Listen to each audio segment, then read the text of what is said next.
He was knocked out cold in a bar, then woke up to find out his wife had been cheating for months. He was knocked unconscious in a bar while his wife stood a few feet away watching. And the man who put him on the ground was the same man she had been sleeping with for months. He did not find out any of that until he woke up in an ambulance. That is where this story begins, and it only gets darker from there. Think about that for a second. He went out for a casual night of drinks after a concert. He was the designated driver because he does not even drink. He was there as the responsible one, the reliable one, the husband. And before the night was over he was bleeding on a bar floor with no idea why. He noticed his wife talking to a man across the room. They were close. Too close. The kind of close that tells you something without saying a word. It was not just proximity. It was familiarity. The way two people lean toward each other when they have already decided that the rest of the room does not matter. He probably felt it before he could name it, that quiet wrongness in his chest that a husband learns to recognize after decades with the same woman, the sense that something is off in a way he cannot quite articulate. He walked over the way any reasonable person would. Calmly. Curious. Maybe a little uneasy but not alarmed. He was not looking for a fight.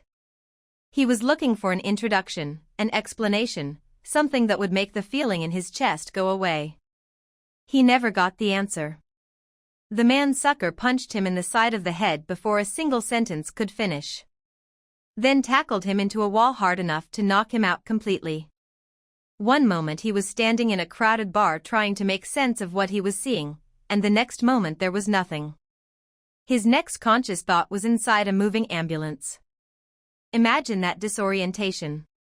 The fluorescent light above him. The unfamiliar voices. The sensation of movement and the slow, horrible process of trying to remember where he was and what had happened. He did not know why he was there. He did not know what had been said or done while he was unconscious on that floor. He did not know that his wife had watched it happen. He did not know that the man who had just put him in an ambulance had been inside his marriage for months. All he knew in those first confused moments was that his head was splitting open and something had gone terribly wrong. His brother-in-law eventually had to sit him down and deliver the information that changed everything. While he was on the ground barely conscious, this man was telling everyone within earshot that he had been sleeping with his wife for months. He announced it like a victory. Like knocking a husband unconscious in a bar full of people and then broadcasting the affair to the crowd was something to be proud of. The brother-in-law did not want to believe it at first. But he knew. You can feel when something is true even when you desperately want it not to be. There is a particular weight to information like that, the way it settles into your body before your mind has even finished processing the words. The brother-in-law sat across from him carrying that weight, knowing he was about to hand it to someone who had just come home from a hospital, knowing there was no version of this conversation that ended without devastation. So this man, 58 years old, 35 years with this woman, did what very few people have the emotional discipline to do. He waited. He got his pain out in private. He screamed and cried and fell apart behind closed doors, and then he reassembled himself and walked back into that house and acted like nothing had happened. Every single day for nearly 7 months. Think about the endurance that requires. Not just the silence, but the performance. Sitting across from her at dinner. Sleeping in the same bed. Answering her questions about his day. Looking at her face, a face he had loved for 35 years, and giving her nothing. No sign of what he knew. No crack in the surface. He became, by necessity, someone who could hold catastrophic grief in one hand and a normal Tuesday in the other, and he did it so completely that she never suspected a thing. He got hold of her phone and found everything. Not just a few texts. Pictures, videos, voice messages, declarations of love. The kind of evidence that does not leave room for alternative explanations or moments of doubt.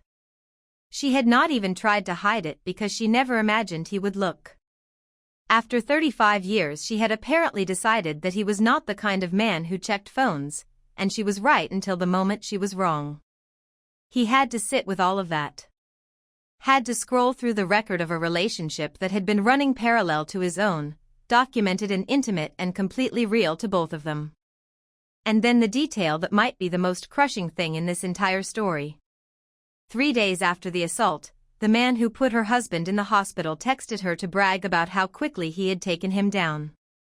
He was proud of it. He wanted credit for it. And she responded with a smiley face. A smiley face. Let that land for a moment. Her husband was in the emergency room overnight. He had been sucker punched and slammed into a wall hard enough to lose consciousness. He had been transported by ambulance. He had come home still recovering. And she was sending that man a smiley face. Not even words. Just a small yellow symbol that said, "Yes, I received this message, and it pleases me." Whatever complicated version of herself she might have constructed to justify the affair, whatever story she had told about being unhappy or unfulfilled or misunderstood, that smiley face strips it all away. That is not a woman in a complicated situation. That is someone who had already chosen which life she wanted. He kept going. He reached out to his sister quietly. He waited for a rental property to open up.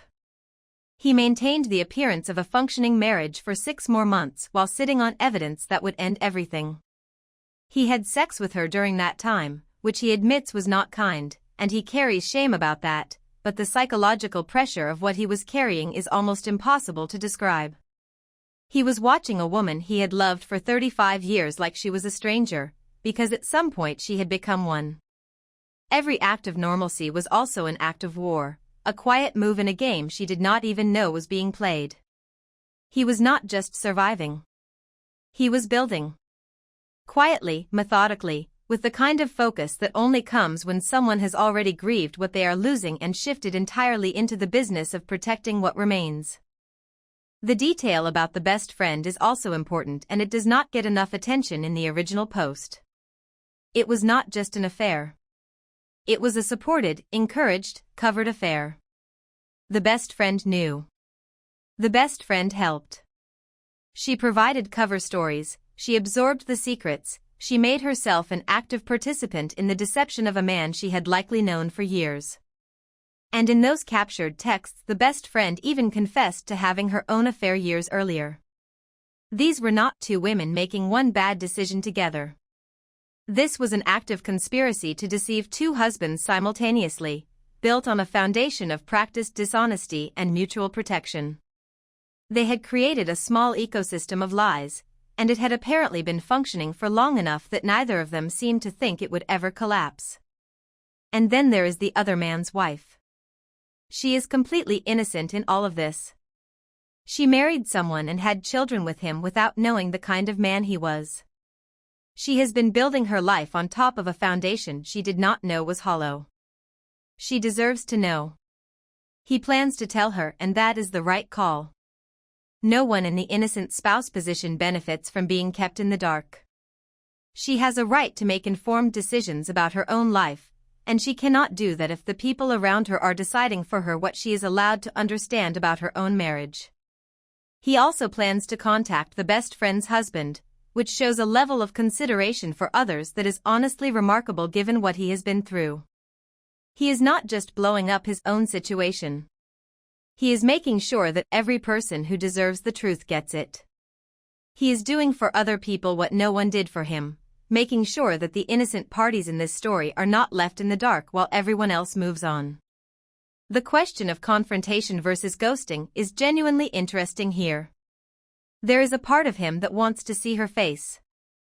That wants to watch her realize that he has known this whole time. 7 months of silence, and he wants one moment of acknowledgement, 1 second where she understands the full scope of what she did and what it cost. That is not pettiness. That is a very human need for the person who hurt you to understand the scale of what they did. To witness it. To not simply walk away and leave her with whatever comfortable story she might tell herself about how the marriage ended. But the ghost approach has real strategic value. It removes the risk of her manufacturing a scene or involving authorities. It removes the possibility of her controlling any part of the narrative in that final moment. It keeps him safe from a situation that could escalate in ways that hurt him legally or emotionally. Leaving the papers on the counter and walking out while she is 2 hours away on a shopping trip with the very friend who helped her lie is actually a kind of poetic justice that a direct confrontation cannot replicate. She will come home to an empty house and a counter full of paperwork, and she will have to put it together on her own, without an audience, without anyone to perform her reaction for. She will have to sit in the silence he lived in for 7 months. He has 3 adult children who love their mother and will now have to process the fact that she is not the person they believed her to be.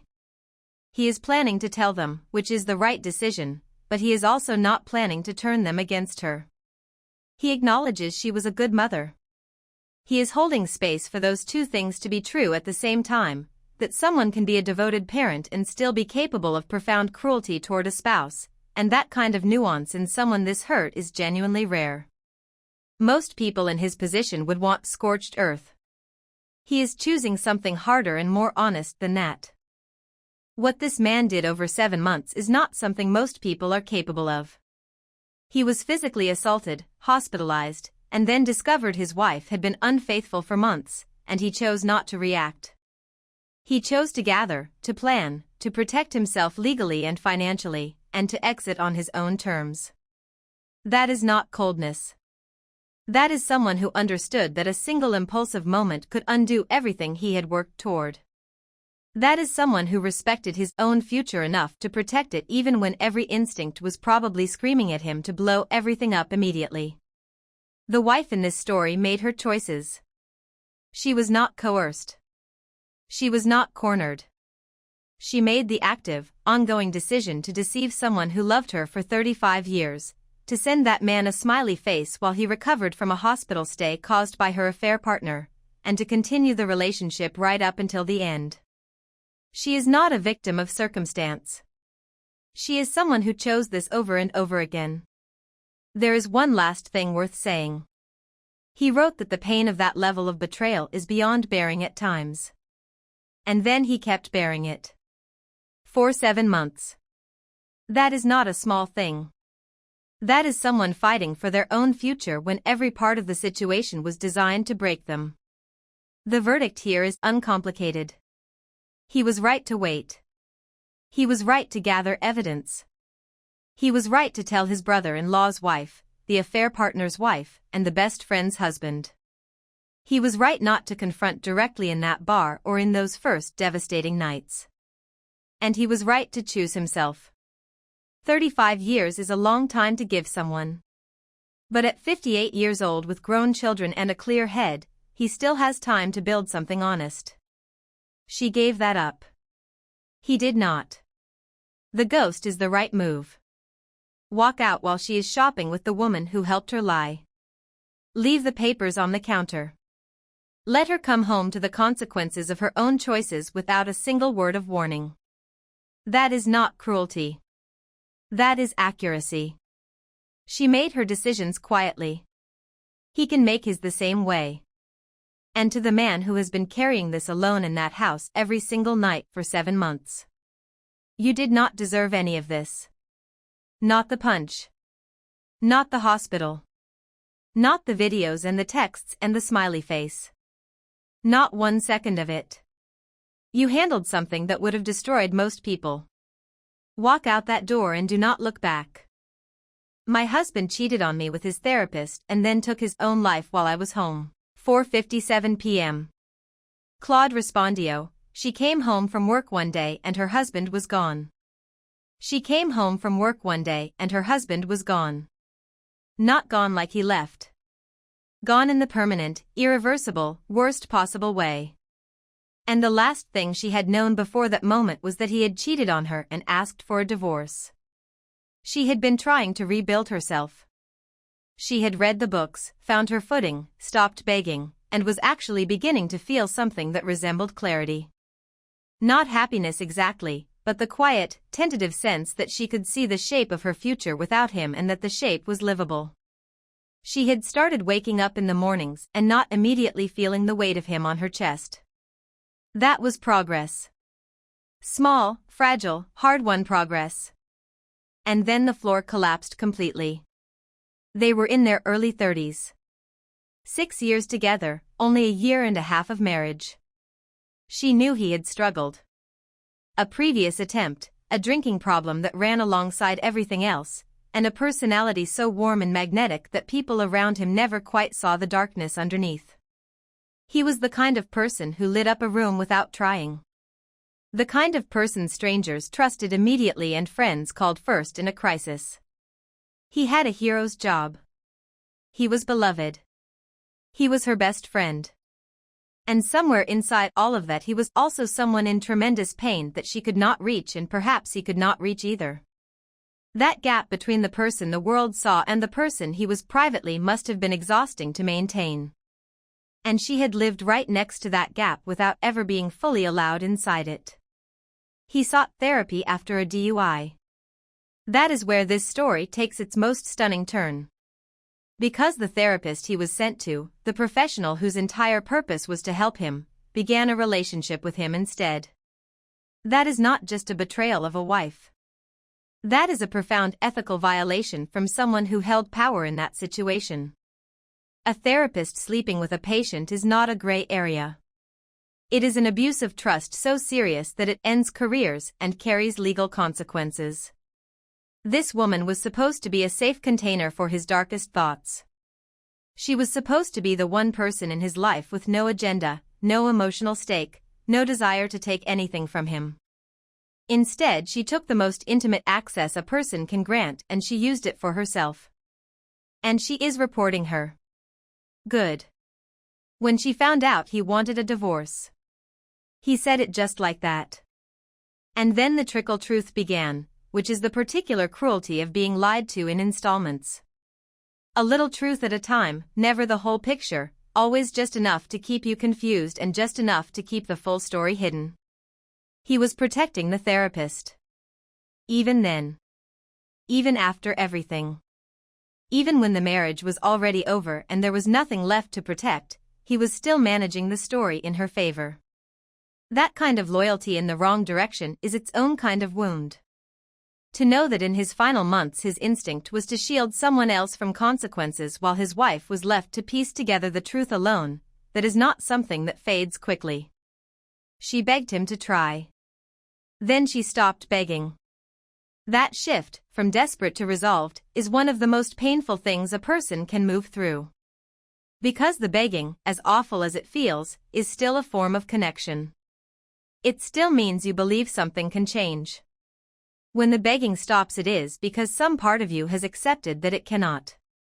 And she moved through that on her own, without anyone holding her hand through it, without a therapist of her own who was actually doing their job. She was supposed to move out at the end of July. She was actually looking forward to it. She had found a kind of peace inside the loss, the particular stillness that comes when you stop fighting something and just let it be what it is. The relationship had been chaotic in ways she was only beginning to fully see now that she had some distance from it. The drinking, the secrecy, the emotional unpredictability.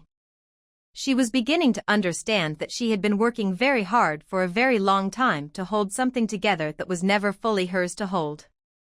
She was going to be okay. She knew it. She never got to July. In early July he came home. There had been a fight with the other woman.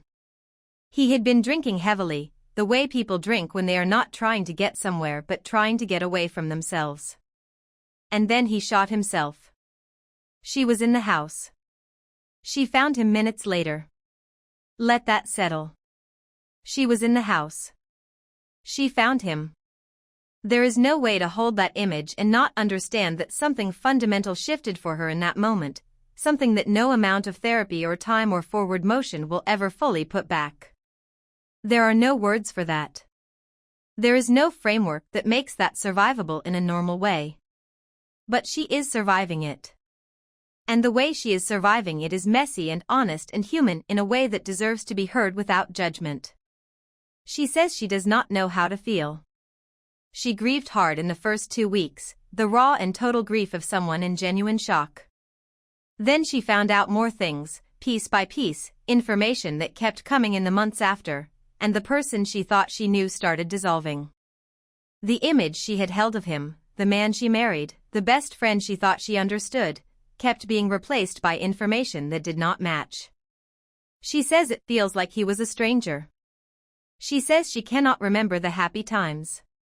She says she feels angry, then indifferent, then nothing. And then angry again. The cycle has no clean ending. That is not a lack of love. That is what happens when grief and betrayal happen at the same time. The normal grief process assumes you are mourning someone who was on your side. She is mourning someone who actively deceived her right up until the end. Those two things cannot coexist cleanly. They tangle. They contradict each other. And the result is exactly what she describes. It only happened 3 months ago, and she says it feels like a lifetime. That is not her moving on too quickly. That is her having already begun grieving the marriage before his death. She had already lost him in one sense. The physical loss came after the emotional one. And when you have been through two kinds of loss in that order, your timeline does not look like anyone else's. Do not let anyone rush her or slow her or tell her what this should look like from the outside. The hardest part, she says, is not being able to confront him. Not being able to hold up everything she has learned and say, look at this, look at what you did, look at what you left me with. That door is permanently closed. And for someone who was denied truth all the way to the end, that particular kind of closure is gone forever. There will be no conversation. No accounting. No moment where he has to sit across from her and reckon with the damage. She has to find a way to live inside that absence, inside the unanswered questions that will never stop being unanswered. She says she does not think he is out there listening. But she hopes he is at peace. Even now. Even after everything. She hopes he is at peace, but she is clear about something important. In his final moments he was not thinking about her. He was thinking about someone else. This story does not have a clean resolution, and it never will. That is something she is going to have to carry for a long time, maybe forever. But what she is feeling is not wrong. The anger is not wrong. The indifference is not wrong. The strange peacefulness she describes moving through her daily life is not a sign that she did not love him. It is a sign that she has survived something that was not her fault on any level. The therapist in this situation needs to be addressed directly. What that woman did was a violation of professional ethics at the highest level. She was in a position of trust with someone who was vulnerable, who came to her seeking help, and she used that position to begin an affair. She contributed to the collapse of a marriage and the instability of a man who was already fragile. She deserves to lose her license. She deserves every professional consequence that follows. And it sounds like that process has already begun. To her, the woman writing this. You did not cause this. You could not have prevented this. The clarity you found in those 6 weeks was real. The life you were building toward was real. You were going to be okay, and you are still going to be okay, even if okay looks different now than it did in June. Grieve him. Be angry at him. Be indifferent to him. Feel all of it in whatever order it comes. None of it makes you a bad person. It makes you someone who survived something almost no one has a roadmap for. That is not nothing. That is everything. Drop a comment letting me know which story hit you harder today, and if you are still here, a like and subscribe honestly means the world.